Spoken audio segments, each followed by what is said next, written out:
Viewers, platform বাংলাদেশের পক্ষ থেকে সকলকে স্বাগত। আজকে আমার আলোচনার বিষয় হচ্ছে জিঙ্ক ম্যাগনেসিয়াম সিস্টেম বা দুই উপাদান বিশিষ্ট সিস্টেম বা সদৃশ গলনাঙ্ক বিশিষ্ট যৌগ উৎপন্নকারী সিস্টেম। জিঙ্ক ম্যাগনেসিয়াম সিস্টেম কেন? কারণ জিঙ্ক আর ম্যাগনেসিয়ামের সমন্বয়ে এই সিস্টেমটা গঠিত হয়েছে। দুই উপাদান বিশিষ্ট সিস্টেম কেন? কারণ জিঙ্ক আর ম্যাগনেসিয়ামের সমন্বয়ে যেহেতু গঠিত হয়েছে, তার মানে এখানে হচ্ছে উপাদান সংখ্যা হচ্ছে 2, মানে দুটো উপাদানের সমন্বয়ে গঠিত হয়েছে সিস্টেমটি। আর সদৃশ গলনাঙ্ক বিশিষ্ট সিস্টেমও বলতে পারবো আমি এটাকে, বিশিষ্ট যোগ উৎপন্নকারী সিস্টেমও বলতে পারবো। কারণ হচ্ছে যে দেখা যাবে এই লেখচিত্রটা বর্ণনা করার সময় আমরা এমন একটা বিন্দু পাবো যে বিন্দুতে একটা সদৃশ গলনাঙ্ক বিশিষ্ট যৌগ উৎপন্ন হবে। তো সেটা কি, সেটা গ্রাফের বর্ণনা করার সময়ই আমরা বুঝে যেতে পারবো যে ওই যৌগটা আসলে কি বা এটা কিভাবে উৎপন্ন হচ্ছে। তাহলে প্রথমে দেখা যাচ্ছে কি, এটা এই লেখচিত্রটা যেটা হচ্ছে যে জিঙ্ক ম্যাগনেসিয়াম সিস্টেম বলতেছি আমরা, জিঙ্ক আর ম্যাগনেসিয়ামের সমন্বয়ে তৈরি সিস্টেম। তো এই সিস্টেমের ক্ষেত্রে আমি দেখতে পাচ্ছি এক্স অক্ষ বরাবর দিয়েছি আমি সংযুক্তি, আর ওয়াই অক্ষ বরাবর দিয়েছি তাপমাত্রা। এক্স অক্ষ বরাবর দেখা যাচ্ছে কি, আমি এই লেখচিত্রের কোণাতে, এই কোণার দিকে আমি 100% জিঙ্ক ধরেছি, অর্থাৎ এই কোণা বরাবর যতগুলো বিন্দু পাবো এই বিন্দুতে জিঙ্কের পরিমাণ হচ্ছে যে 100%, অর্থাৎ বিশুদ্ধ জিঙ্ক। এখানে আমি বিশুদ্ধ জিঙ্ক অর্থাৎ জিঙ্ক আর ম্যাগনেসিয়ামের সিস্টেম, যেহেতু এখানে অবশ্যই জিঙ্ক আর ম্যাগনেসিয়ামের মিশ্রণ তৈরি হবে। কিন্তু এই কোণার ক্ষেত্রে আমি 100% জিঙ্ক ধরেছি, কারণ এখানে এখনো পর্যন্ত আমি ম্যাগনেসিয়াম এখন যোগ করিনি। জিঙ্কের মধ্যে ম্যাগনেসিয়াম আমি এখনো যোগ করিনি, যার কারণে দেখা যাচ্ছে কি এখানে আমি 100% জিঙ্ক লিখেছি কোণায়, আর এখানে লিখেছি 0% ম্যাগনেসিয়াম, মানে ম্যাগনেসিয়ামের পরিমাণ এখনো 0, অর্থাৎ আমি এখনো ম্যাগনেসিয়াম যোগ করিনি। সেম ভাবে যদি আমি এই কোণায় ডান দিকে যদি দেখি, কোণার ক্ষেত্রে দেখি, আমি এখানে 100% ম্যাগনেসিয়াম লিখেছি, কারণ হচ্ছে যে এখানে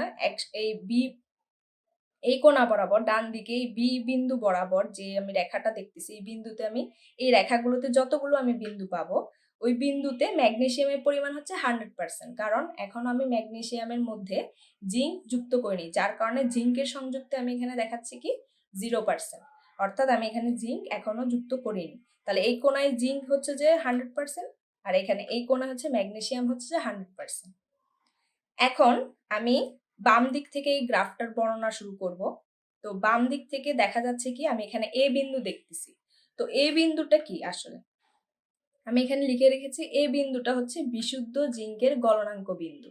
অর্থাৎ এ বিন্দুতে দেখো আমি একটা তাপমাত্রা লিখে রেখেছি, সেটা হচ্ছে যে কি 420°C তাপমাত্রা। অর্থাৎ এ বিন্দু হচ্ছে বিশুদ্ধ জিঙ্কের গলনাঙ্ক বিন্দু। যেহেতু আমি বলেছি যে এই রেখা বরাবর জিঙ্ক বিশুদ্ধ অবস্থায় আছে, তাই বিশুদ্ধ জিঙ্কের গলনাঙ্ক বিন্দু হচ্ছে এ, এবং এতে আমি তাপমাত্রা লিখেছি 420°C, অর্থাৎ জিঙ্কের গলনাঙ্ক হচ্ছে যে 420°C, অর্থাৎ জিঙ্ক 420°C তাপমাত্রায় গলতে শুরু করে।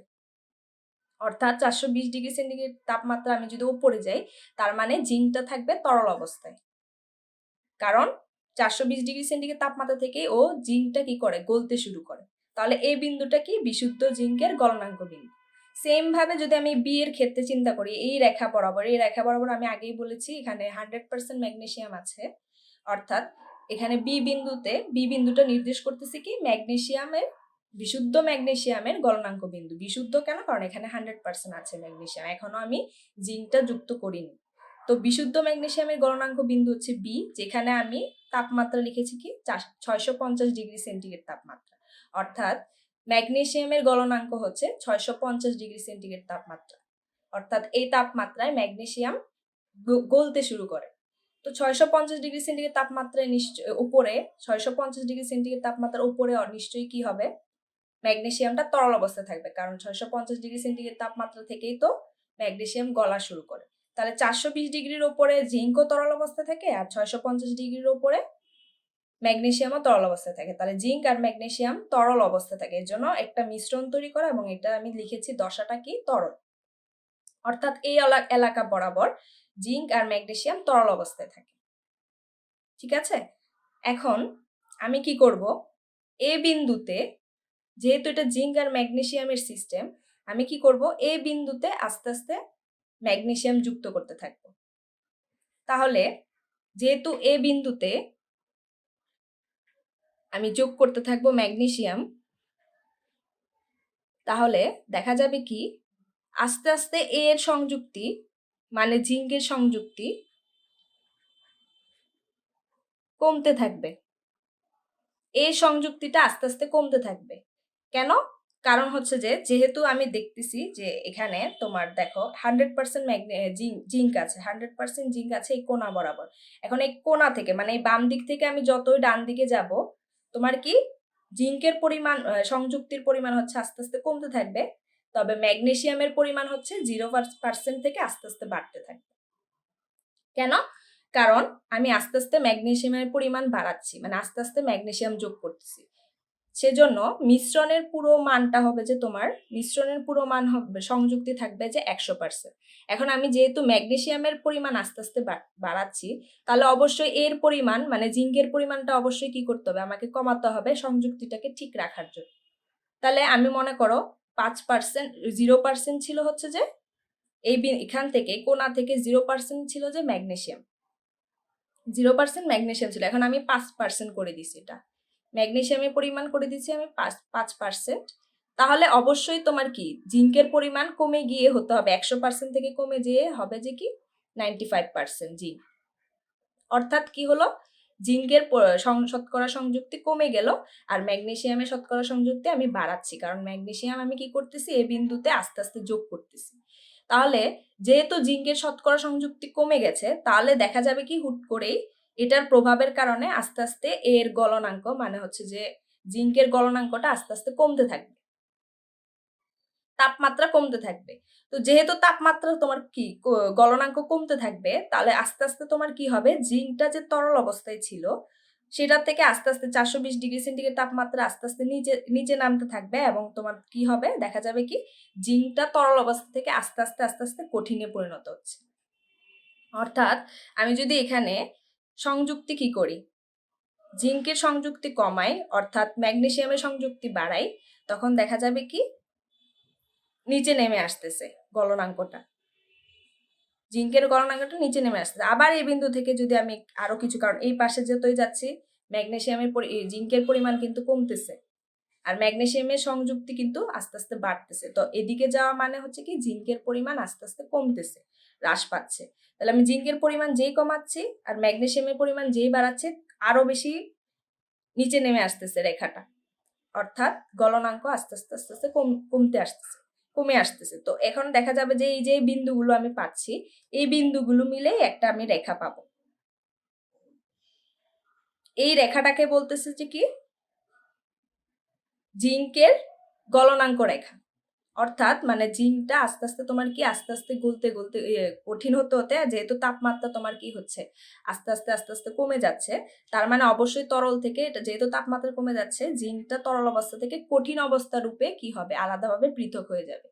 তাহলে এই ক্ষেত্রে তোমার এই যে এলাকাটা পাচ্ছি এই এলাকাতে তোমার দেখা যাবে কি জিঙ্কটা আস্তে আস্তে তোমার কি কঠিনে পরিণত হচ্ছে, কঠিন হিসেবে আস্তে আস্তে আলাদা হচ্ছে। এখন আমি তো ম্যাগনেসিয়াম কিন্তু যোগ করতেই আছে, আমি কিন্তু থামিনি। তো ম্যাগনেসিয়ামের পরিমাণ আমি আরো কি করলাম বাড়াই দিলাম, এখন আমি ম্যাগনেসিয়াম 20% করে দিলাম ম্যাগনেসিয়াম। তাহলে অবশ্যই তোমার কি হবে, জিঙ্কের সংযুক্তি কমে গিয়ে 80% হয়ে যাবে, 80% জিঙ্ক হয়ে যাবে। তো এরকম করে কমাতে কমাতে আস্তে আস্তে তোমার কি জিঙ্কের সংযুক্তি কমতে কমতে আর ম্যাগনেসিয়ামের সংযুক্তি বাড়তে বাড়তে দেখা যাবে যে এমন একটা পয়েন্ট চলে আসবে যে পয়েন্টে তোমার কি হবে জিঙ্কটা পুরোপুরি কঠিন দশা, ওর সংযুক্তি পরিবর্তন না করে তোমার পুরোপুরি কঠিন দশায় হয়ে যাবে। আস্তে আস্তে যে কঠিন হচ্ছিল সেটা একদম পুরোপুরি হুট করে কি হয়ে যাবে কঠিনে চলে যাবে, এবং ওই জিঙ্ক তোমার আস্তে আস্তে ম্যাগনেসিয়ামের সাথে একটা নতুন যৌগ তৈরি করতে থাকবে এবং তাদের একটা দ্রবণ তৈরি করে ফেলবে। তাহলে সেটা হচ্ছে যে বিন্দুতে আমি যে বিন্দুর কথা বলতেছি সেটা হচ্ছে সি বিন্দু। সি বিন্দুতে আসার সাথে সাথে দেখা যাবে কি আমি সি বিন্দুতে তাপমাত্রা কত ধরেছি 380°C তাপমাত্রা ধরেছি। অর্থাৎ এই সি বিন্দুতে মানে এই 380°C তাপমাত্রায় আসার সাথে সাথেই দেখা যাবে কি জিঙ্কটা হুট করে তোমার কি কঠিনে পরিণত হয়ে গেছে। সংযুক্তি তোমার কি যে সংযুক্তি আছে ওই সংযুক্তি ঠিক রেখে তোমার কি কঠিনে পরিণত হয়ে গেছে, এবং ওই জিঙ্ক আর ম্যাগনেসিয়াম তো আমি অ্যাড করতেই আছি। তো ওই ম্যাগনেসিয়ামটা তোমার যোগ করতে করতে দেখা যাচ্ছে কি একটা যৌগ তৈরি করে ফেলতেছে, জিঙ্কটা আলাদাভাবে কঠিনে পরিণত হচ্ছে এবং ম্যাগনেসিয়ামের একটা যৌগ তৈরি করে ফেলতেছে, নতুন যৌগ, এবং তারা মিলে একটা তরলের সাথে দ্রবণ তৈরি করে ফেলতেছে। তাহলে আমি এই এলাকাতে দেখতে পাচ্ছি কি এখানে জিঙ্ক আর ম্যাগনেসিয়াম ডাইজিঙ্ক হচ্ছে যে তোমার কি একটা নতুন যৌগ তৈরি করে ফেলেছে। তাহলে সি বিন্দুতে যেহেতু তোমার সংযুক্তি পরিবর্তন না করে একটা যৌগ হুট করে তোমার তরল অবস্থা থেকে কঠিনে পরিণত হয়েছে সম্পূর্ণভাবে, সেজন্য আমি সি বিন্দুটাকে বলতেছি ইউটেকটিক পয়েন্ট। কেন? কারণ ইউটেকটিক পয়েন্টের সংজ্ঞার মধ্যেই আছে যে ইউটেকটিক পয়েন্ট হচ্ছে এমন একটি বিন্দু যে বিন্দুতে তোমার কি হবে সংযুক্তি পরিবর্তন না করে কোনো যৌগ তোমার কি তরল থেকে সরাসরি সম্পূর্ণভাবে কি কঠিনে পরিণত হয়ে যায়। তাহলে সি বিন্দুতে এসে অর্থাৎ 380°C তাপমাত্রায় এসে যেহেতু আমরা দেখতে পাচ্ছি যে জিঙ্কটা পুরোপুরিভাবে কঠিন রূপে আলাদা হয়ে গেছে, তাই আমি সি বিন্দুকে বলবো ইউটেকটিক পয়েন্ট। এখন আমি কিন্তু ম্যাগনেসিয়াম অ্যাড করা বন্ধ করিনি, এখনো পর্যন্ত আমি বন্ধ করতে আছি, এখনো পর্যন্ত আমি এখনো অ্যাড করতে আছি ম্যাগনেসিয়ামটা। তাহলে এখন আমি ম্যাগনেসিয়ামের পরিমাণ আরো বেশি বাড়াচ্ছি। এখন আমি ম্যাগনেসিয়াম ধরতেছি কত, ধরলাম 30%। আর জিঙ্ক তাহলে হয়ে যাবে কি, যেহেতু 100% সংযুক্তি আমার ঠিক রাখতে হবে টোটালে, সেজন্য তোমার 30% হলে তোমার এখানে চলে আসবে 70% হচ্ছে জিঙ্ক।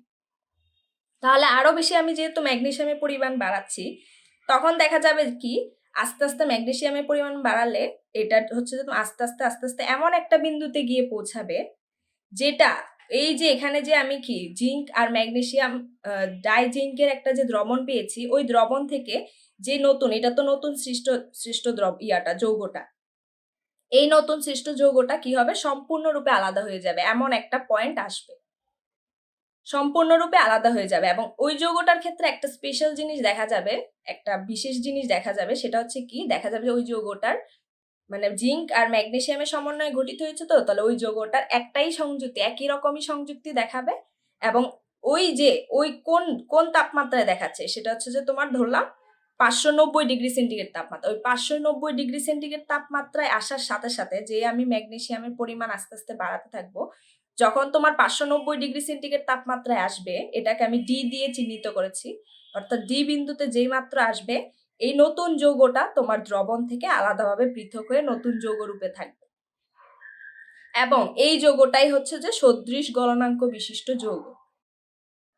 তার মানে ডি বিন্দুতে আসার আগ পর্যন্ত আমি দেখব দুইটা উপাদান তার মানে নিজ নিজ অবস্থায় থাকতে পারে বা আলাদা আলাদাভাবে সেপারেটেড থাকতে পারে, দুটো উপাদানকে আমি চিহ্নিত করতে পারবো। কিন্তু যেই মাত্র ডি বিন্দুতে আসবে ওই যৌগটা যেহেতু তৈরি করে ফেলেছে, নতুন যৌগটা যেহেতু আলাদাভাবে পৃথক হয়ে গেছে ডি বিন্দুতে আসার সাথে সাথে, এবং এই যৌগটা নতুন যৌগটা তোমার সংযুক্তিও একই এবং গলনাঙ্কও একই, তখন আমার যে দু উপাদান বিশিষ্ট সিস্টেম ছিল এটি, তখন আমি এই এলাকার ক্ষেত্রে শুধুমাত্র এই এলাকার ক্ষেত্রে তখন আমি দু উপাদানটা চলে আসবে এক উপাদান।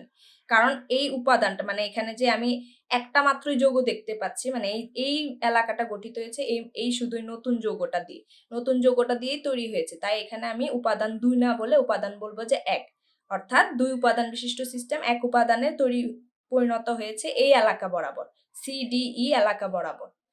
ঠিক আছে, তাহলে ডি বিন্দুতে আমি হচ্ছে কি বলবো সদৃশ গলনাঙ্ক বিশিষ্ট বিন্দু, কারণ ডি বিন্দুতে এসেই এমন একটা যৌগ উৎপন্ন হবে যেটার ওই যৌগটার হচ্ছে তোমার গলনাঙ্ক হচ্ছে 590°C তাপমাত্রা এবং তাদের সংযুক্তিও থাকবে একই, তখন দুই উপাদান বিশিষ্ট সিস্টেমটা তৈরি হবে এক উপাদান।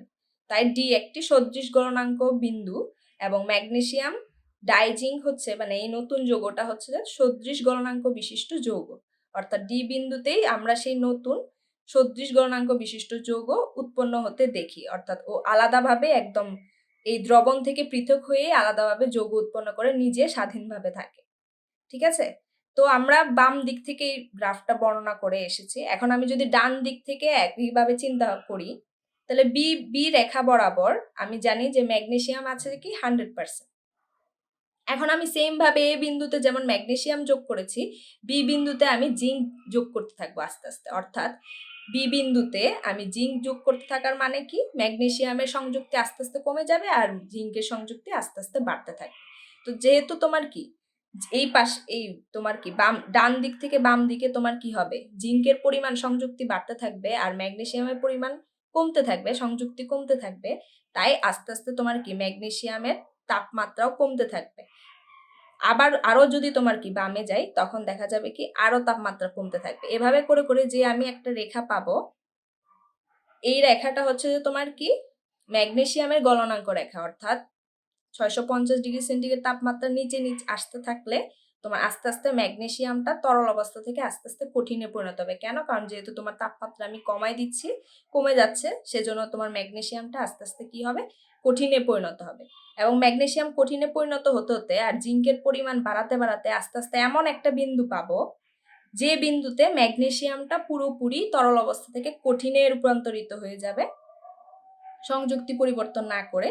তোমার এই জায়গায় ওর সংযুক্তিটা সেম থাকবে, অর্থাৎ ই বিন্দুর নিচে যে আমি এলাকাটা পাবো, এই এলাকাটাতে ম্যাগনেসিয়ামের সংযুক্তি সেম থাকবে এবং ও সম্পূর্ণরূপে কঠিন হয়ে যাবে, তরল থেকে পুরোপুরি সম্পূর্ণ। এখানে তো আস্তে আস্তে কঠিন হচ্ছিল, কিন্তু এখানে পুরোপুরি কঠিনে পরিণত হয়ে যাবে এবং কঠিন ম্যাগনেসিয়ামটা জিঙ্কের সাথে মিলে একটা যৌগ উৎপন্ন করে ফেলবে এবং যৌগটা তরলের সাথে মিলে একটা দ্রবণ তৈরি করে ফেলবে।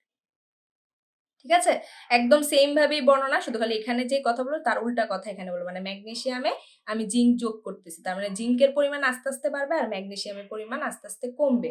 এবং ম্যাগনেসিয়ামের পরিমাণ আস্তে আস্তে কমার জন্যই আস্তে আস্তে তোমার কি তাপমাত্রাও কমে যেতে থাকবে এবং ম্যাগনেসিয়ামটা কঠিনে পরিণত হতে থাকবে।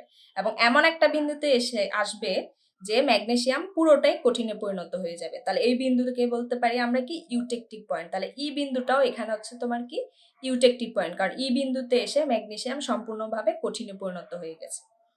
এখন সেম ভাবে যখন আমি সি বিন্দুর এখানে ইউটেকটিক পয়েন্টটা পেয়েছি, তখন আমি ম্যাগনেসিয়াম আরো বেশি যোগ করতে থেকেছিলাম। একইভাবে ই বিন্দুতেও আমি এখন কি করব, যে জিঙ্কের পরিমাণটা আস্তে আস্তে বাড়াতে থাকবো, তাহলে ম্যাগনেসিয়ামের পরিমাণ আস্তে আস্তে কমতে থাকবে। তাহলে দেখা যাবে কি জিঙ্কের পরিমাণ আস্তে আস্তে বাড়াতে বাড়াতে বাড়াতে বাড়াতে এমন একটা বিন্দুতে গিয়ে পৌঁছাবে যেখানে ওই যে সেম ভাবে তোমার ম্যাগনেসিয়াম আর জিঙ্ক মিলে এমন একটা যৌগ, মানে যৌগ তো এখানেই তৈরি করে ফেলেছিল, তো ওই যৌগটা তোমার পুরোপুরি একদম দ্রবণ থেকে আলাদা হয়ে নিজে স্বতন্ত্রভাবে থাকবে। সেটা হচ্ছে তোমার আস্তে আস্তে যখন ডি বিন্দুতে যাবে, আর স্বতন্ত্রভাবে থাকার কারণে ওই যৌগটা তোমার কি দ্বি উপাদান বিশিষ্ট সিস্টেম থেকে এক উপাদান বিশিষ্ট সিস্টেমে তৈরি হয়ে যাবে। কারণ এক উপাদান বিশিষ্ট সিস্টেমে তৈরি হয়ে যাওয়ার কারণ হচ্ছে কারণ এই যৌগটা তখন সংযুক্তি একই থাকে এবং তাদের গলনাঙ্ক থাকে হচ্ছে 590°C তাপমাত্রা। ঠিক আছে, তাহলে ই থেকে আস্তে আস্তে তোমার ডিতে পৌঁছাবে এবং ডিতে পৌঁছানোর ক্ষেত্রে, ডিতে পৌঁছানো মাত্রই তখন কি হবে, ম্যাগনেসিয়াম ডাইজিঙ্ক নামে নতুন যৌগটি আলাদাভাবে পৃথক হবে এবং ওটা এক উপাদান বিশিষ্ট হবে, অর্থাৎ এই এলাকাতে তখন আমি কি একটা উপাদানই পাবো। ঠিক আছে, তাহলে আমরা যদি বলি যে এই গ্রাফটার আমি যদি এই গ্রাফটার কিছু বৈশিষ্ট্য দেখি, যে তাহলে আমি মানে এই গ্রাফটা বর্ণনা করে কি কি বৈশিষ্ট্য পেলাম এই গ্রাফটার ক্ষেত্রে, তাহলে আমরা দেখি কি জিঙ্ক ম্যাগনেসিয়াম সিস্টেমের বৈশিষ্ট্য আমি কি কি পেলাম। এটা একটা দু উপাদান বিশিষ্ট সিস্টেম। কেন বলতেছি, কারণ দু উপাদান বিশিষ্ট সিস্টেম কেন, কারণ পুরোটাই ছিল তোমার কি জিঙ্ক আর ম্যাগনেসিয়াম নিয়ে, কিন্তু ডি বিন্দুতে গিয়ে একটু স্পেশাল কিছু দেখা গেল, যেটা তোমার কি দু উপাদান হয়ে গেছে এক উপাদানে, কিন্তু মূলত মেইনলি তোমার এই সিস্টেমটা হচ্ছে দু উপাদান বিশিষ্ট সিস্টেম, অর্থাৎ জিঙ্ক আর ম্যাগনেসিয়ামের সিস্টেম। এরপর এইটার ক্ষেত্রে কি দেখা যায়, সদৃশ গলনাঙ্ক বিশিষ্ট যৌগ উৎপন্ন হতে দেখা যায়, যেমন কি ম্যাগনেসিয়াম ডাইজিঙ্ক। এই যে ডি বিন্দুতে কি হতে দেখা যায়, সদৃশ গলনাঙ্ক বিশিষ্ট একটা যৌগ উৎপন্ন হতে দেখা যায়। ঠিক আছে, তারপর দুটি ইউটেকটিক পয়েন্ট আছে, অর্থাৎ সি আর ই বিন্দু, আমি দুটি ইউটেকটিক পয়েন্ট পেয়েছি। ইউটেকটিক পয়েন্ট মানে কি, যে বিন্দুতে কোনো পদার্থ সংযুক্তি পরিবর্তন না করেই তরল থেকে সম্পূর্ণভাবে কঠিনে পরিণত হয়ে যাবে। তো এটা আমি সি এর বেলায়ও দেখেছি, ই এর বেলায়ও দেখেছি, তাই সি আর ই হচ্ছে দুটি ইউটেকটিক পয়েন্ট। এরপর সদৃশ্য গলনাঙ্ক বিন্দু ডি, কেন, কারণ সদৃশ্য এই তাপমাত্রায় তোমার কি একই এই নতুন যৌগটার তোমার কি গলনাঙ্ক দেখা যাচ্ছে কি 590°C তাপমাত্রা, তাই এটা হচ্ছে যে তোমার কি সদৃশ গলনাঙ্ক বিন্দু। ডি বিন্দুটা হচ্ছে সদৃশ গলনাঙ্ক বিন্দু, কারণ এখানে সদৃশ গলনাঙ্ক বিশিষ্ট যৌগ উৎপন্ন হচ্ছে। এরপর এ বিন্দু হচ্ছে বিশুদ্ধ জিঙ্কের গলনাঙ্ক বিন্দু, অর্থাৎ 100% সেটা তো আমরা জানি, এটা আমি আগেও বলেছি যে এ বিন্দুতে তোমার কি 100% জিঙ্ক থাকবে, অর্থাৎ বিশুদ্ধ জিঙ্ক থাকবে, আর বি বিন্দুতে থাকবে কি 100% ম্যাগনেসিয়াম, অর্থাৎ বিশুদ্ধ ম্যাগনেসিয়াম থাকবে। এরপর এই গ্রাফের ক্ষেত্রে আমি বিভিন্ন অংশ বিবেচনা করব, বিভিন্ন অংশ দেখব। এসি, এসিটা কি? কার্ভ। তারপর বিই কার্ভ, তারপর সিইডি, সি ইউটেকটিভ পয়েন্ট, ই ইউটেকটিভ পয়েন্ট, আর ডি হচ্ছে সদৃশ গলনাঙ্ক বিন্দু। এই বিভিন্ন অংশে আমি গ্রাফটাকে ভাগ করলাম একটা মাত্র কারণেই। এই বিভিন্ন অংশে আমি এই গ্রাফটাকে আমি ভাগ করলাম, এই গ্রাফের বিভিন্ন অংশে ভাগ করলাম। তো ভাগ করতেছি এই কারণে, কারণ হচ্ছে যে একটাই উদ্দেশ্য হচ্ছে যে আমাকে এই এলাকাগুলো ধরে বা এই বিন্দুগুলো ধরে বা এই কার্ভগুলো ধরে আমাকে ফ্রিডম সংখ্যা নির্ণয় করতে হবে। সবগুলো গ্রাফের ক্ষেত্রে তোমাকে ফার্স্টে গ্রাফগুলো বর্ণনা করতে হবে, এরপরে বিভিন্ন অংশে গ্রাফটাকে বিভক্ত করে ওই অংশগুলোর ফ্রিডম সংখ্যা তোমাকে নির্ণয় করে দেখাতে হবে। এটাই হচ্ছে তোমার কি কাজ পরীক্ষার হলে, পরীক্ষার খাতায়। তো আমি শুধুমাত্র এই গ্রাফটার বিভিন্ন আরো অংশ আছে, আমি শুধু মেইনলি এসি, বিই, সিইডি এই তিনটা বিন্দু এবং এই দুইটা রেখার ফ্রিডম সংখ্যা কি আসবে সেটা তোমাদেরকে নির্ণয় করে দেখাবো।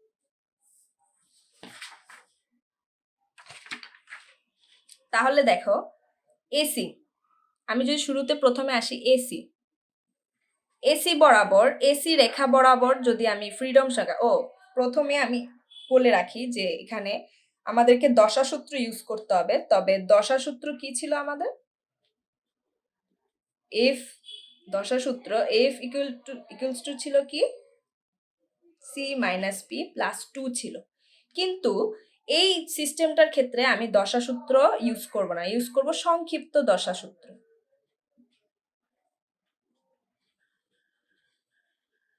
সংক্ষিপ্ত দশা সূত্র F equals to C minus P plus 1 হবে তখন। তো তোমাদের মনে প্রশ্ন জাগতে পারে যে কেন আমি দশা সূত্র ইউজ করব না, সংক্ষিপ্ত দশা সূত্র ইউজ করব। কারণ পানি দশা সিস্টেমের ক্ষেত্রে এবং সালফার সিস্টেমের ক্ষেত্রে আমরা দশা সূত্রটা ইউজ করেছি, কিন্তু এখানে আমরা কেন সংক্ষিপ্ত দশা সূত্র ইউজ করব? কারণ পানি দশা চিত্রে এবং হচ্ছে সালফারের দশা চিত্রে দেখা গেছে কি আমরা তিনটা ভৌত অবস্থা বা দশা পেয়েছি, তরল, বাষ্প আর কঠিন।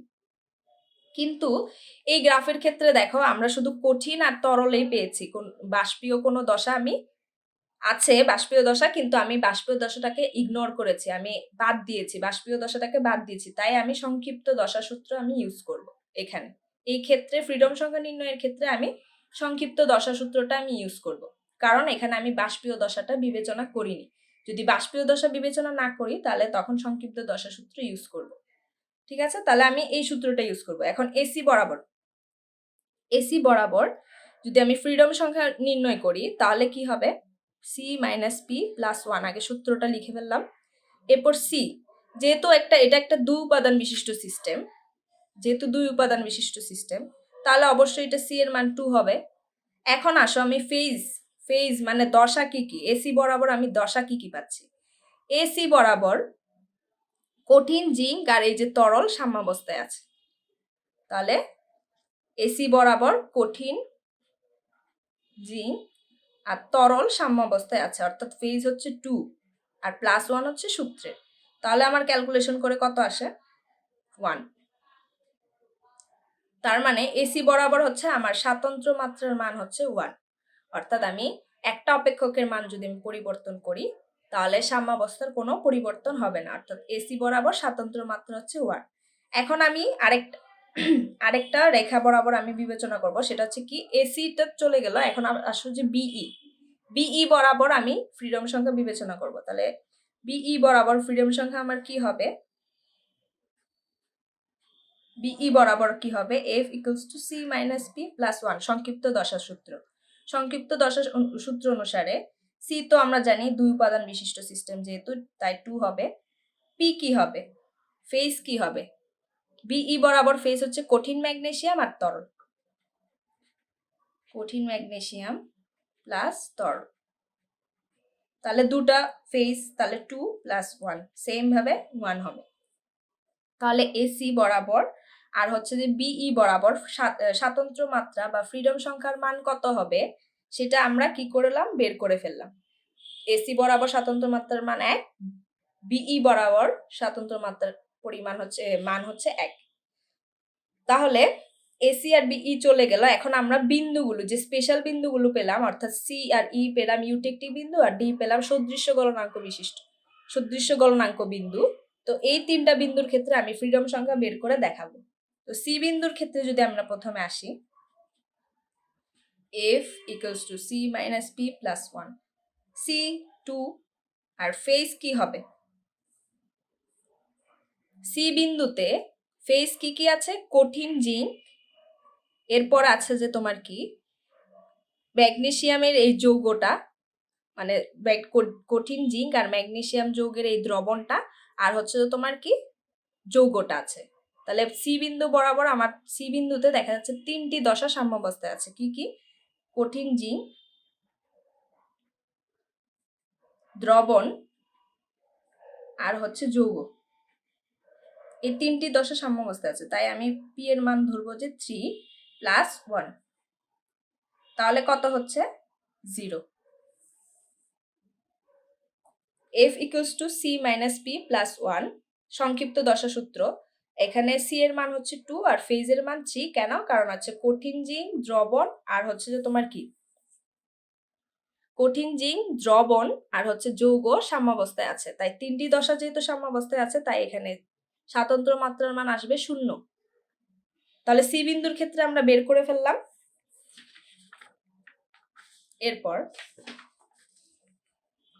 এরপর যদি আমরা আসি ই বিন্দুর ক্ষেত্রে, f equals to c minus p plus 1 সংক্ষিপ্ত দশা সূত্র। ই বিন্দুর ক্ষেত্রে কি দেখা যাচ্ছে? ই বিন্দুর ক্ষেত্রে কঠিন ম্যাগনেসিয়াম, দ্রবণ আর হচ্ছে যৌগ 3টা সাম্যাবস্থায় আছে। তাহলে সি এর মান হচ্ছে 2, ফেজ হচ্ছে যে তোমার 3। কেন? কারণ হচ্ছে কঠিন জিঙ্ক, কঠিন ম্যাগনেসিয়াম, তারপর হচ্ছে যে দ্রবণ আর যৌগ। কঠিন ম্যাগনেসিয়াম, দ্রবণ আর হচ্ছে যৌগ, এই 3টা দশা সাম্যাবস্থায় আছে। তাই এখানে আমি ফেজ 3 লিখেছি আর +1 হচ্ছে সূত্রে। তাহলে এখানে ই বিন্দু বরাবরও আমার স্বাতন্ত্র্য মাত্রার মান 0 এসেছে। এখন আসো ডি বিন্দু, যেটা আমরা বলতেছি সদৃশ গলনাঙ্ক বিন্দু। সদৃশ গলনাঙ্ক বিন্দুতে আমি স্বাধীনতার মান কত পাবো? f equals to c minus p plus 1। এক্ষেত্রে সিটা হচ্ছে যে উপাদান সংখ্যা। যেহেতু আমি বলেছিলাম যে ডি বিন্দুটা হচ্ছে যে এমন একটা বিন্দু যেখানে তোমার 2 উপাদান পরিণত হয়ে যায় 1 উপাদানে। যে 2টা উপাদান ছিল সেটা তোমার সংযুক্তি একই রেখে এবং তাপমাত্রা একই রেখে তোমার একটা উপাদানে পরিণত হয়ে যাবে, একটা যৌগ উৎপন্ন করবে। সেজন্য এটা আমি এই ডি বিন্দু বরাবর তখন আমি সি এর মান ধরবো 1, কারণ 2 উপাদান পরিণত হয়েছে 1 উপাদানে। ফেজ কি কি ধরবো? ডি বরাবর আমি ফেজ দেখতেছি যে কি কঠিন এই যৌগটা ডি বরাবর হচ্ছে যৌগ এবং হচ্ছে তরল। ডি বরাবর যৌগ আর তরল, যৌগটা আর তরলটা বরাবর আছে, মানে সাম্যাবস্থায় আছে। তাহলে কি যৌগ আর হচ্ছে তরল সাম্যাবস্থায় আছে। সেজন্য আমি ফেজের মান লিখবো 2 আর +1 তো সূত্রের। তাহলে দেখা যাবে ক্যালকুলেশন করে এটাও 0 আসছে। তাহলে আমি যদি দেখি ইউটেকটিক পয়েন্ট সি আর ই এবং সদৃশ গলনাঙ্ক বিন্দু ডি, এই 3টা বিন্দুর ক্ষেত্রে আমার স্বাতন্ত্র্য মাত্রার মান বা ফ্রিডম সংখ্যার মান এসেছে 0 এবং এসি আর বিই রেখা বরাবর আমার স্বাতন্ত্র্য মাত্রার মান এসেছে 1। তাহলে আমরা শুধুমাত্র এই এলাকা, শুধু এই জায়গাগুলো মানে এসি কার্ভ আর বিই কার্ভ আর সি ডি ই, এই 3টা বিন্দুর ক্ষেত্রে স্বাতন্ত্র্য মাত্রার মান এভাবে ক্যালকুলেশন করে দেখাবো। তো আশা করি তোমরা সবাই এই জিঙ্ক ম্যাগনেসিয়াম সিস্টেমটা বুঝতে পেরেছো। এভাবে করে আমাদেরকে পরীক্ষার খাতায় বর্ণনা করতে হবে। প্রথমে এই গ্রাফটা সম্পর্কে বলতে হবে, এখানে কিভাবে একটা সদৃশ গলনাঙ্ক বিশিষ্ট যৌগ উৎপন্ন হচ্ছে, কত কত তাপমাত্রা, এই তাপমাত্রাগুলো উল্লেখ করতে হবে। সি বিন্দুতে ইউটেকটিক পয়েন্টে তাপমাত্রা কত, ই বিন্দুতে ইউটেকটিক পয়েন্টে তাপমাত্রা কত এবং ডি যে সদৃশ গলনাঙ্ক বিন্দু এই বিন্দুরই তাপমাত্রা কত, এগুলো তোমাদেরকে মুখস্থ রাখতে হবে এবং বর্ণনার সময় এগুলোকে বলতে হবে। তো গ্রাফটা বর্ণনা করে তারপর নির্দিষ্ট অংশে বিভক্ত করে গ্রাফটাকে ওই অংশগুলো বরাবর তুমি শুধু খালি ফ্রিডম সংখ্যার মানটা বের করে দেখালেই হয়ে যাবে। ঠিক আছে? তাহলে আশা করি তোমরা জিঙ্ক ম্যাগনেসিয়াম সিস্টেমটা ভালো মতো বুঝতে পেরেছো। আজকের ক্লাসটা এতটুকু পর্যন্ত থাকবে, দেখা হবে পরবর্তী ক্লাসে।